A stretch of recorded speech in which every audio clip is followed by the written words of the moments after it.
Vamos a invitar en la conferencia de clausura a la doctora Andrea Torres Perdigón, de la Pontificia Universidad Javeriana de Colombia, quien nos va a compartir los elementos referidos a cómo pensar la literacidad hoy, apuestas y problemas de los nuevos estudios de literacidad en los enfoques decoloniales en Latinoamérica.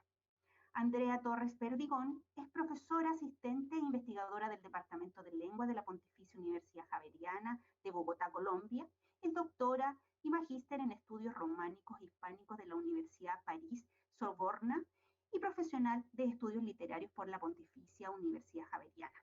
Es autora del libro La literature obstinée, Le romances de Juan José Saez, Ricardo Piglia y Roberto Bolaño, 2015, el manual Escribir el trabajo de grado, cómo redactar documentos de investigación formativa, y es coautora de Aprender a escribir y leer y argumentar en la universidad. También ha publicado diversos artículos sobre escritura académica, literatura hispanoamericana contemporánea y teoría literaria.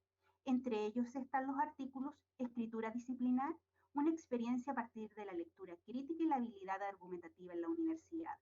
Leer y escribir en la universidad, una experiencia desde una concepción no instrumental, o qué papel juegan las humanidades en la lectura y escritura universitaria.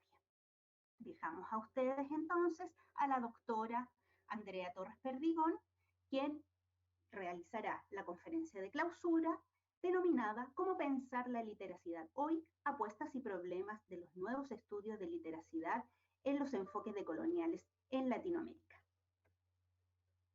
Bueno, muchísimas gracias por la presentación y buenas tardes a todos desde Bogotá, Colombia. Quisiera confirmar si se está viendo la presentación en este momento, por favor. Y se ve perfecto, te escuchamos muy bien y además te podemos ver. Bueno, perfecto, muchas gracias.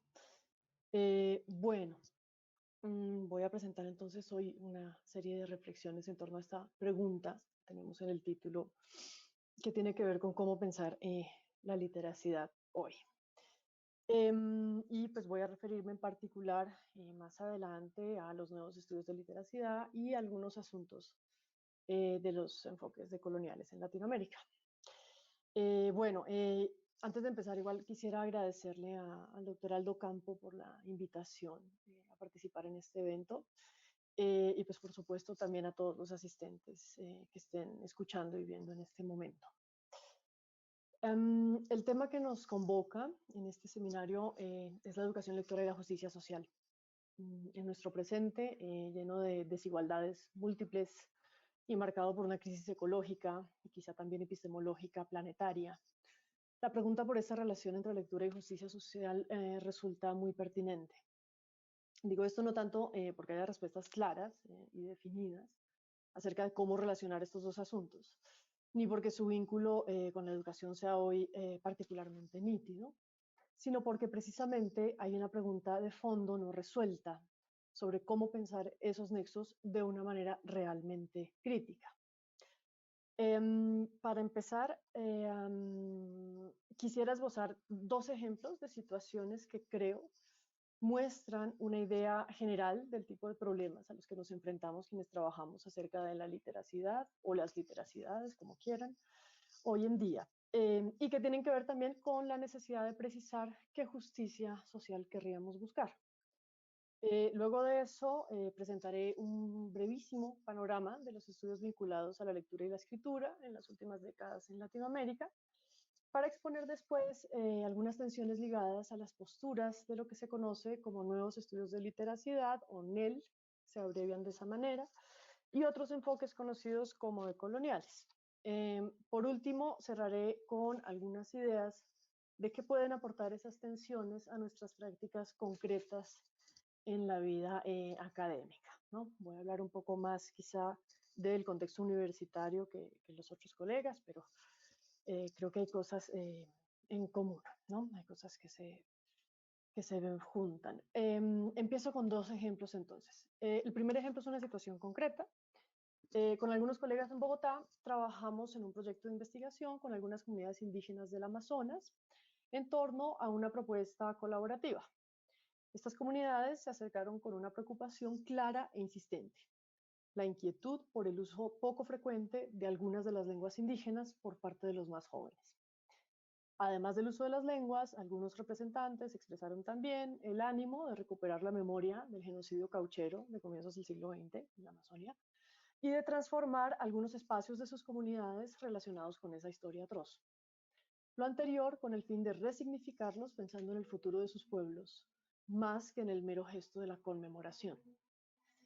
Ante la preocupación por el peligro de las lenguas propias de la región, un equipo de investigadores emprendió entonces el diseño de una investigación colaborativa con algunos coinvestigadores de esas comunidades indígenas. Al empezar a trabajar conjuntamente, empezaron a surgir inmediatamente interesantes tensiones epistemológicas y metodológicas entre algunos miembros del equipo. Las podemos condensar en las siguientes preguntas. ¿Cómo apoyar un proceso de revitalización o revalorización lingüística sin imponer herramientas conceptuales y métodos de esa ciencia? ¿Es la comunidad la que tiene herramientas para un diagnóstico de la vitalidad de sus lenguas, en este caso, por ejemplo? ¿O es importante vincular lingüistas al proceso? Dentro del espíritu de respetar racionalidades y culturas distintas a las que se identifican como eurocéntricas, ¿habría que apoyar las expresiones solamente orales en este caso? ¿De hacerlo, acompañar prácticas exclusivamente orales ayudaría al proceso de revitalización lingüística que estas comunidades están buscando? Ahora bien, si las comunidades buscan el apoyo de una universidad ante esta situación, que perciben como claramente amenazante para sus culturas y sus lenguas, ¿se espera que las propuestas sean solo de acompañamiento de prácticas propias? Y esto nos lleva a inquietudes más profundas con respecto al rol de la academia. En este caso, ¿es suficiente el discurso de la crítica de colonial y de la autonomía local ante este tipo de situaciones? Y más aún, ¿es sostenible y deseable una postura que cree proteger a estas comunidades de un influjo occidental y moderno cuando en ellas los jóvenes están conectados a su teléfono celular gran parte del tiempo, a pesar de que hay energía eléctrica solo algunas horas al día? ¿Qué es eso local que habría que proteger de una especie de contaminación proveniente de la racionalidad occidental y moderna? A partir de este ejemplo, he estado pensando si esa postura de defensa de cualquier práctica local, de oralidad, de literacidad o de cualquier otro orden, por ser propia y no impuesta o heredada de las colonias o de las culturas occidentales, ayuda realmente a estas comunidades en sus reclamos concretos ante sus condiciones precarias, el olvido estatal y el acceso limitado a cierto tipo de profesiones y de conocimientos. En el caso particular de las lenguas, me pregunto en qué medida la sola reivindicación y en muchos casos idealización de prácticas orales locales podría apoyar cierta recuperación de las lenguas, sobre todo cuando los jóvenes prefieren pasar tiempo en su celular, en español por supuesto, que usar lenguas indígenas en su día a día. El segundo ejemplo es una anécdota.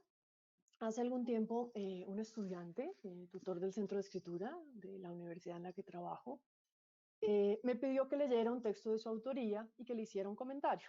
En el texto, el estudiante expone el conflicto que sentía al trabajar con otra comunidad indígena originaria del Chocó, del noroccidente de Colombia, pero residente en Bogotá.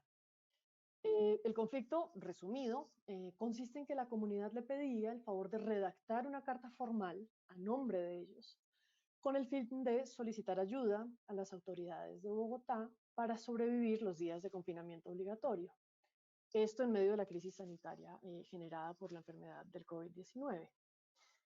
La incomodidad del estudiante residía en lo siguiente: ¿por qué esa comunidad tendría que pasar por ese registro escrito, por esa herramienta colonial que sería la escritura para hacerse oír?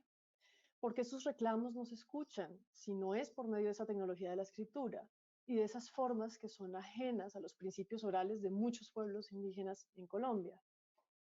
En otras palabras, el estudiante sintió una suerte de contradicción al ayudar a esta comunidad a redactar esa carta. Por un lado, deseaba reivindicar la riqueza de las prácticas orales de este grupo y lo que ha aprendido de ellas. Y por el otro, sentía que se estaban plegando, tanto él como la comunidad, a la hegemonía de la escritura como occidental y colonial. Extrapolando este ejemplo, podríamos preguntarnos, ¿por qué enseñar convenciones de escritura académica, por ejemplo, a estudiantes indígenas que tienen otra concepción de la autoridad, la medicina y del conocimiento? ¿Por qué enseñarles, por ejemplo, literatura occidental? ¿Por qué enseñar ciencias sociales o naturales? Desde un enfoque decolonial, ¿deberíamos abandonar ese tipo de proyecto educativo?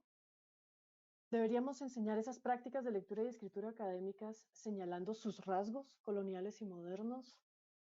¿O quizá aprender de las otras literacidades para enseñar un repertorio más amplio de prácticas de literacidad académica que incluya otras formas? Hasta aquí los dos ejemplos. Quisiera pasar ahora a una rápida exposición del panorama del estudio sobre la lectura y la escritura académicas en Latinoamérica. Paso al segundo punto entonces, de alfabetizaciones y literacidades en Latinoamérica. Una pequeña salvedad antes de empezar este apartado. No esperamos presentar un estado del arte riguroso sobre la alfabetización académica o las distintas formas de literacidad. En las últimas 2 décadas se han desarrollado varios estudios que trabajan la lectura y escritura en contextos universitarios desde perspectivas muy variadas y afortunadamente ya hay varios artículos y editoriales recientes que han emprendido parte de esa tarea, como los de Lina Trigos Carrillo, Gregorio Hernández Zamora o el recuento de números monográficos y de redes que resume Federico Navarro, en aquello que él identifica como un campo disciplinar vinculado a las ciencias del lenguaje y a las ciencias de la educación. Por su parte, Trigos Carrillo resume en una presentación a un volumen de la revista Ícala, dedicado a la escritura académica en Latinoamérica, las aproximaciones de investigación de las últimas 2 décadas. Las lee desde 3 enfoques particulares o modelos. Estos son el modelo de las habilidades de estudio, el modelo de la socialización académica y el modelo de la crítica sociocultural. Este último propuesto en el mundo angloparlante, en particular por Lea y Street en 2016. 2006 es la fuente, perdón. Es de los 80, pero digamos que estoy tomando un texto de 2006. Por su parte, Hernández Zamora, en un artículo de revisión publicado en la misma revista, señala el cambio de los nuevos estudios de literacidad desde los años 80 en contextos anglosajones hasta enfoques decoloniales en la investigación sobre literacidad en Latinoamérica. En este ejercicio busca desidealizar los programas de lectura y escritura, en sus palabras ingenuos, es decir, sin un horizonte emancipador ni crítico ante la injusticia social.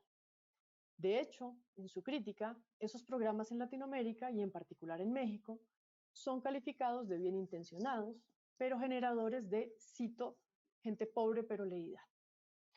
Fin de cita. A partir de este brevísimo resumen, queremos aproximarnos a 4 enfoques que observamos en ese panorama y que pertenecen a tradiciones distintas. Más que elaborar un recuento de los autores y los estudios, nos gustaría precisar en qué consisten estos enfoques y mencionar algunos términos que se han empleado como herramientas conceptuales. Para sintetizar y entender mejor este panorama, reiteramos que los 4 enfoques en el estudio de las literacidades pertenecen a tradiciones diferentes. Los 3 primeros son dominantemente anglosajones, aunque han tenido múltiples adaptaciones en Latinoamérica, unas más reflexivas que otras, por supuesto, mientras que el cuarto se origina en una tradición crítica más propiamente latinoamericana. El primer enfoque, que es el que tenemos aquí en la diapositiva, parte de una concepción neutra y transparente de la lectura y la escritura y de una aproximación cognitiva que las entiende como habilidades. Es lo que Brian Street llama el modelo autónomo. Buena parte de las primeras aproximaciones a la alfabetización parten de esta creencia en la que solo la enseñanza de la literacidad, podríamos precisar de la literacidad occidental, tendrá repercusiones cognitivas y sociales por sí misma.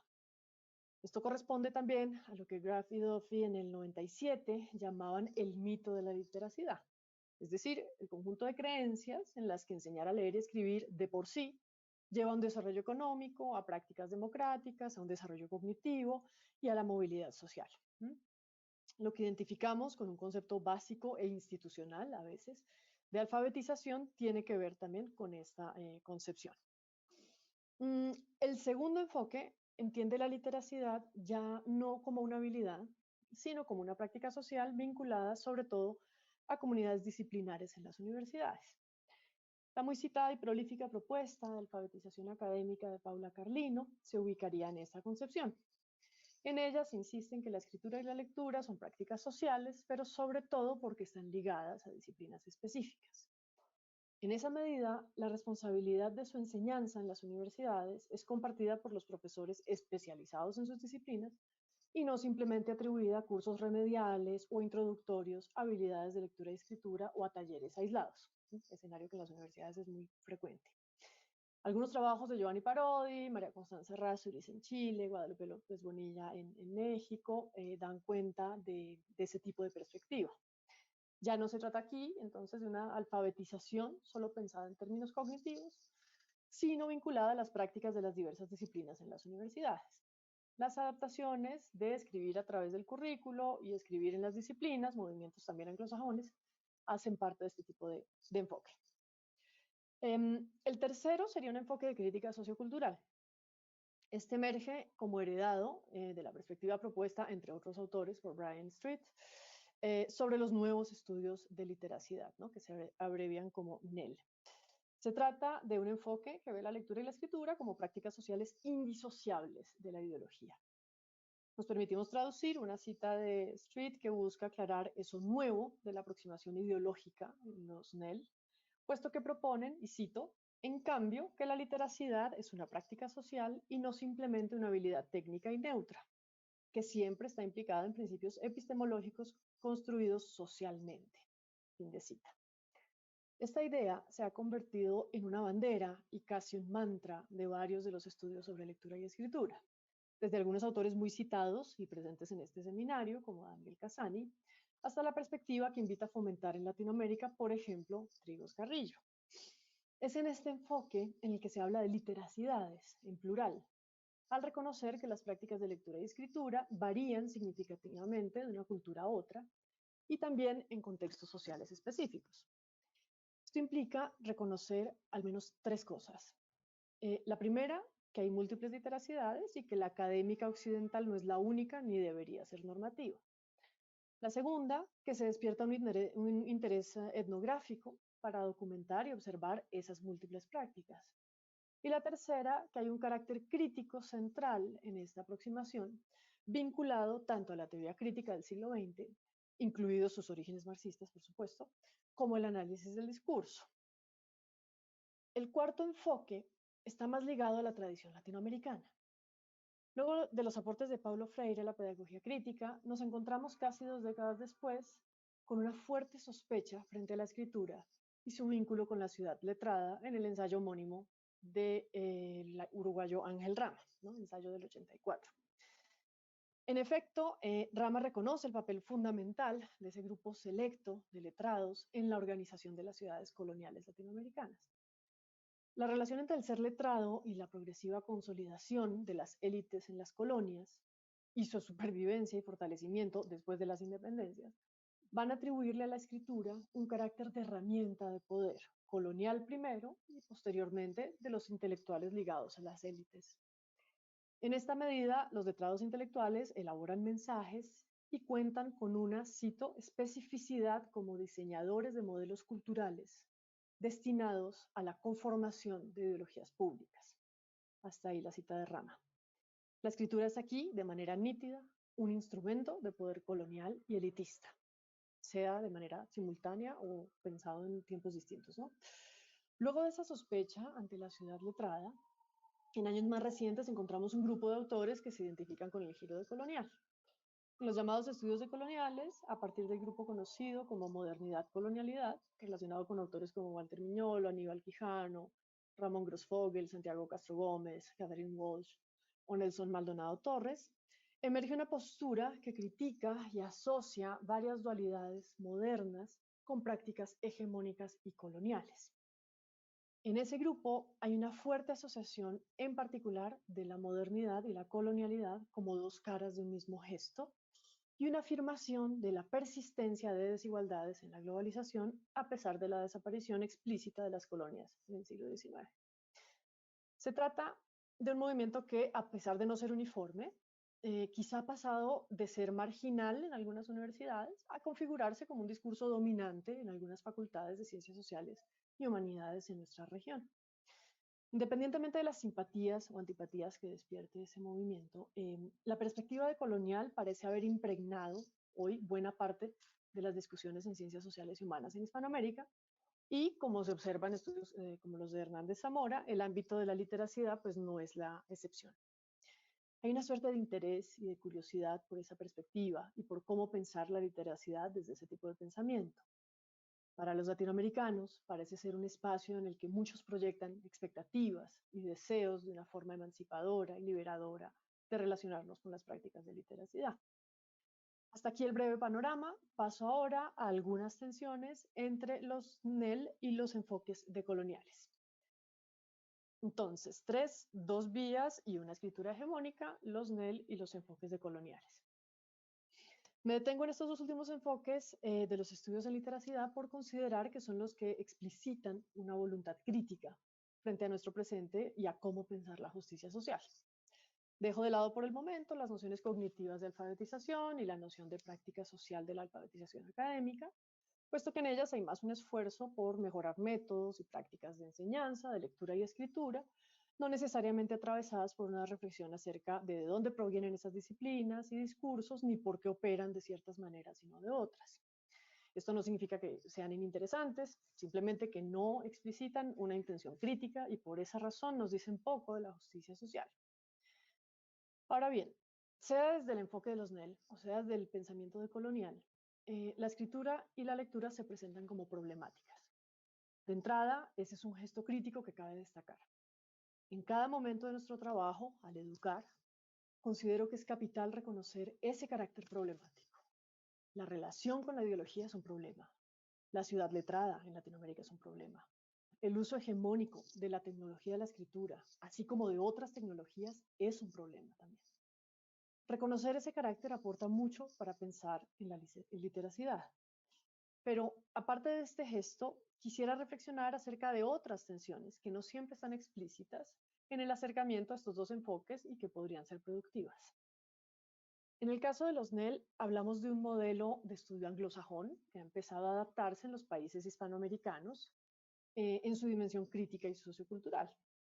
No es difícil establecer la razón del éxito de la importación de este movimiento o incluso el deseo de que se propague más. Se trata de la apropiación de un conjunto de teorías anglosajonas que defienden la singularidad de las prácticas letradas locales y que incluso han sido criticadas por su idealización o romantización de lo local. En nuestros contextos, se trae para tratar de pensar en problemáticas locales. ¿Tiene sentido?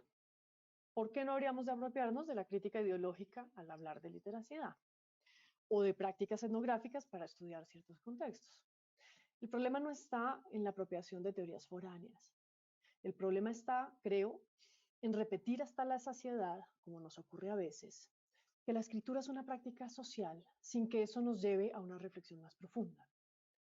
Esa reflexión tendría que ver con la literacidad y su relación con las injusticias sociales que vemos, por ejemplo, dentro y fuera de las universidades, así como con aproximarnos a su enseñanza y qué papel tiene y debe tener nuestro apoyo para contrarrestar esas injusticias. La simple afirmación de las prácticas que existen no necesariamente nos ayuda a avanzar hacia un trabajo diferente con la literacidad académica. Así, la simple celebración de la multiplicidad de prácticas socioculturales no necesariamente lleva a trabajar con la lectura y la escritura de manera emancipadora. Sobre todo, no permite la transmisión, la apropiación ni la transformación de prácticas que están relacionadas con conocimientos múltiples, tanto científicos como de la tradición humanista. En otras palabras, no por existir y ser documentadas, las prácticas de literacidad marginales, de clases populares o de comunidades consideradas no modernas, van a ser escuchadas. Retomando un lugar común de mis estudiantes, no se trata de dar voz a los que no la han tenido describiendo sus prácticas locales. Se trata de pensar cómo apoyar esa voz, que sí existe, desde una tecnología tan potente como la escritura, para que realmente sea escuchada. Y escuchada en los términos que sí permitan un acceso a condiciones de vida más justas. En el caso del enfoque decolonial, hay un riesgo similar al de la idealización de las prácticas locales que ocurre en los NEL. Dada la diversidad de autores y de problemas, vamos a acudir a algunos ejemplos del enfoque decolonial en términos muy amplios para mostrar qué papel podría tener allí cierta idea de literacidad, ¿no? Pero pues todos los autores son muchísimos, quedan algunas cosas por fuera. En particular, la asociación entre categorías bastante amplias es común en este movimiento y ese es tal vez un rasgo problemático. Con la colonialidad se relacionan conceptos tan variados como el capitalismo, la ciencia o la modernidad, como si hubiese solo una o como si las tres nociones fuesen uniformes. Por ejemplo, en Arturo Escobar ocurre a veces eso. En ese gran bloque de conceptos algo difusos, la lectura y la escritura pueden verse fácilmente como herramientas coloniales que representan la hegemonía de la racionalidad occidental que ha marginado otras formas de saber. Esas categorías parecen solidarias de una visión de la escritura como herramienta hegemónica y siempre ligada a estructuras de poder. Sin embargo, al usar categorías tan amplias, es fácil omitir el carácter emancipador de la escritura en otra serie de prácticas también modernas, como en aquello que llamamos literatura. De hecho, quienes defendemos que los textos literarios tienen algún tipo de potencia, no solo artística, sino política, de fondo estamos defendiendo ese papel no solo por su dimensión simbólica, sino gracias a lo que permite la tecnología de la escritura, ya sea en la versión de imprenta o en digital. Hay ciertos gestos democratizadores de acceso al conocimiento que están ligados a lo que permite esa tecnología, tanto con la imprenta o con las bibliotecas como con Internet. De modo que nos es difícil ver simplemente una amenaza colonial en la lectura y la escritura. Además, proyectar la ciencia como única forma de racionalidad occidental es también difícil para quienes trabajamos con textos literarios. Autores como Jacques Rancière argumentan que la ficción es una forma de racionalidad para pensar lo real. En esta medida, las formas de racionalidad son más variadas que las que se toman como principal adversario en el giro decolonial, puesto que van más allá de la ciencia y del método científico. La llamada modernidad occidental carga con más racionalidades de las que el giro decolonial quizá ha querido pensar. En resumen, tanto en los NEL como en los enfoques decoloniales, hay cierta propensión a la defensa de prácticas locales y a ver la escritura y la literacidad occidental siempre en su dimensión hegemónica y colonial. Si bien esa dimensión es innegable, también lo es su otra cara, la contrahegemónica. En la historia de las modernidades europeas, norteamericanas y latinoamericanas, es rastreable en distintos momentos cómo la literacidad ha funcionado como herramienta emancipadora y productora de otro tipo de experiencias que no son necesariamente las impuestas por el capital o por la hegemonía de la clase burguesa. Varias experiencias literarias y filosóficas muestran esa otra cara, desde Marx hasta las literaturas experimentales de finales del XIX y comienzos del XX. Para cerrar, entonces, y a partir de acá, ¿cómo pensar la literacidad hoy? Como señalé al inicio, estamos en una crisis planetaria y tal vez, como dice de Sousa Santos, en un momento de revolución y de cambio epistemológico. En ese contexto, me parece relevante la búsqueda de un pensamiento sobre lo común y sobre la hibridez.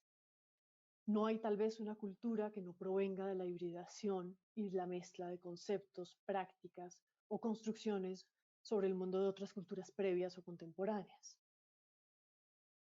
En esta medida, las herramientas que permitan la transmisión, la traducción y la apropiación de teorías y prácticas locales, más allá de su contexto, pueden ser útiles para pensar en la justicia social. La literacidad o las literacidades son prácticas que pueden pensarse desde esa misma lógica de lo común. Al respecto, podemos recoger algunos puntos que orienten nuestras prácticas en el día a día. Entonces, primero, no basta con afirmar que la lectura y la escritura son prácticas sociales situadas. Es importante, al enseñar y aprender, tener plena conciencia sobre la inclusión o exclusión que generan determinadas prácticas y convenciones, lo cual no implica dejar de transmitir los rasgos que asociamos en particular con la literacidad académica. Se puede explicar en qué consiste eso situado de las convenciones académicas y por qué en ciertas áreas resulta problemático. Segundo, Es importante pensar la literacidad como la apropiación de una tecnología.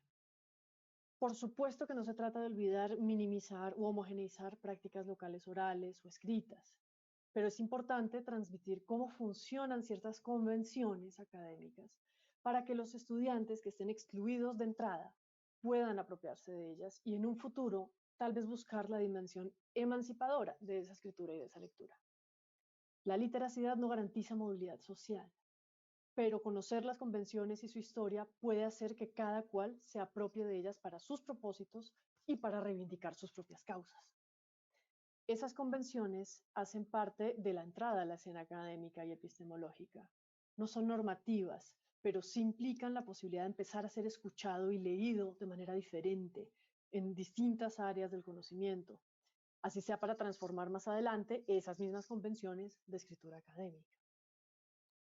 Tercero, es relevante evitar la idealización de prácticas solo por ser locales.